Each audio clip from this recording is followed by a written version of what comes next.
this is Gavin from Gavin's Gadgets, and today I'm going to review the new DTEK60 from Blackberry. And this is the phone.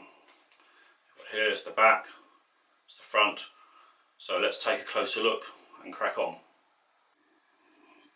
Okay everyone, back again to take a closer look at the new Blackberry DTEK60. So if we sort of go around first, here we have the power key, on-off key, and here we have the SIM card slots with the slot for the micro SD card that can go up to 2 terabytes. On the back we have the 21 megapixel camera with flash, fingerprint sensor, works very well, and we have the speaker grill here for the left speaker, and you can see you also have the speaker grill for the bottom for the right side. And you'll notice when you turn it over, the speaker grill works both ways, so it lets the sound out back or front depending on which side up you've got the phone, and then you've got the front grill at the bottom. On this side you have the convenience key, which I'll show you how that works in a minute, and the volume up and down. I do keep pressing that as the power key by accident, but it's just something I've got to get used to. And you've got an 8 megapixel camera, so if we turn on the phone, the first thing you'll notice is how good this screen is. This is a Quad HD screen at 534 pixels per inch, so it's a huge leap up from the DTEK60 that I recently reviewed. It's also got the latest Snapdragon 820 with 4 gig of RAM and 32 gig of storage. It has quick charge, it's got a load and load of other features. So some of the apps that you'll see on here is standard.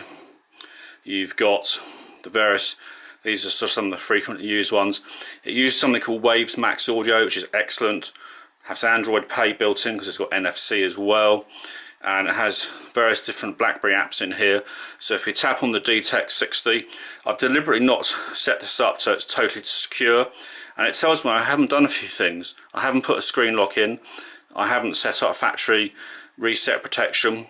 So you know, it's quite good for someone that just wants to make sure that they've got a very secure handset.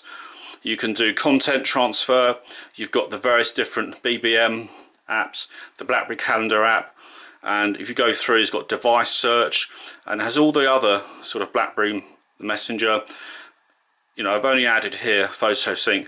All these other apps are what comes as standard. So you also have the Blackberry Hub.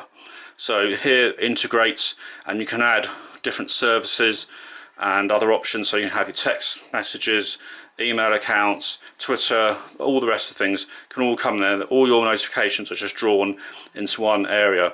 You also have the quick swipe to get hold of all your details and notifications in one go as well. The other thing you can actually change is you can have custom icons, so you can download icon packs from the Google Play Store, and a number of my existing icon packs for Nova Launcher actually worked on here as well.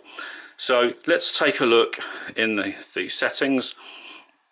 And actually, first of all, just to show you how good this is, where are we? We're around about the 19th of December, and we have the 5th of December Android security patch. So very latest, Android 6.0.1. I've got to say, this piece of hardware is really nice. So it's got all the standard Google stuff that you expect, and if you have a look here, one of the features is the convenience key, which is this key here, and here you can use it to open an app, set up a speed dial, you can send messages, and you can go to all shortcuts. And here there's a whole range of things. A bit closer, so you can compose Blackberry BMs, emails, text messages, quickly add events, quickly use it to add contacts or view a particular contact card. You can press it to call your voicemail, bring up the dial pad. You've got all the sort of media and productivity options, device options, so you can check your battery quickly, use it for that. You can do this torch, which is quite handy, new destinations and alarms. So really quite handy in that respect. This also has pop-up widgets, so if you just slide on so, and if I had opened the permissions ready, I don't want to show you my calendar, so I haven't done that, but for all the different apps that have widgets, you just slide up and it brings up the widget. I do like that's quite a neat touch. And if you look at the Blackberry preview, the other thing that it can do, it has their special keyboard, so you get sort of words coming up to suggest as you type. Notifications, you get this little red asterisk over the different apps when there's a notification. Very discreet, I do like that. You also get the Blackberry password keeper built in. I come through the camera in a minute and the audio.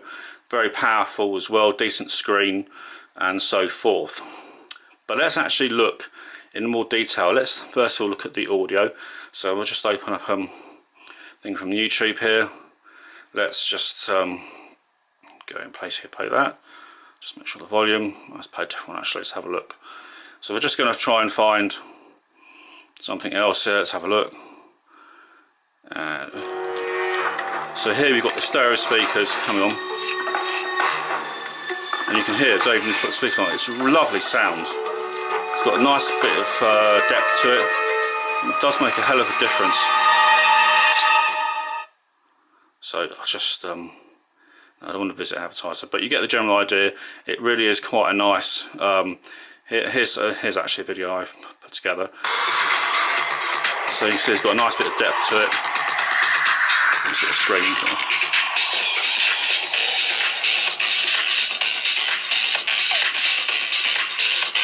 So it's all very nice and stuff. But it is a very good screen, it's very fluid, screen angles are very good actually.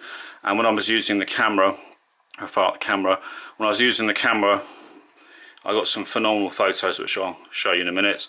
You've got various settings you can do, the normal standard settings. So here you can select the photo quality and you've got a choice here between fine and standard. I always leave the focus before capture on because it does make a difference to the quality of the photos, especially with moving targets like sort of dogs and stuff. Works very well. On the video here, you scroll down, you can go 4K at 24 frames per second or 4K at 30 frames per second. So there are plenty of options on the video. You've got enhanced video stabilization, grid lines, geolocation. You can even mute sounds as well, and you can use the volume key to capture, or you can have it to zoom or just do the volume. So quite a few options there. And just come out. So in the auto mode, I'll just bring it a bit closer so if you can see that.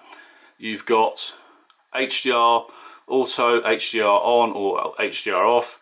You can select square, 16 to 9, 14 to 3.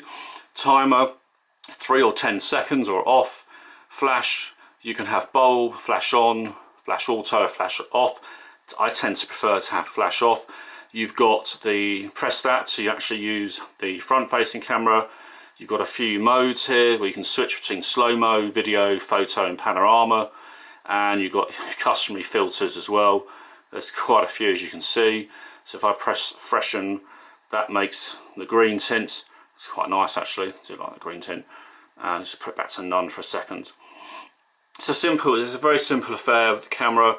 You just simply, you can tap to focus and it's pretty good. Hit so and it takes the photo. Now in terms of picture quality, we're going to look at some of the photos that I've taken, and I've got to say, let's bring that a bit. There we go.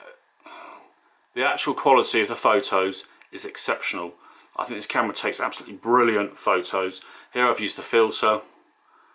This was a really foggy day. This was the macro going in close. Tap to focus. These are really good, and I'll leave a link to my written review where you'll be able to actually look at the full resolution. That's the full resolution photos. No scaled down versions for the web. And these are just absolutely brilliant. There's me again. So the front selfie works really well too. You can adjust the exposure in the auto mode as well. I've got to say the auto mode is excellent, but wait till you go to manual. Again, it has all your different options in manual, from ISO to shutter speed to white balance to autofocus, and these things work really well. So I tap on the autofocus, you can have auto option here, but it shows you that it goes down to half a second is the longest on the shutter speed, which is enough to get you some blurred trail lights and stuff like that.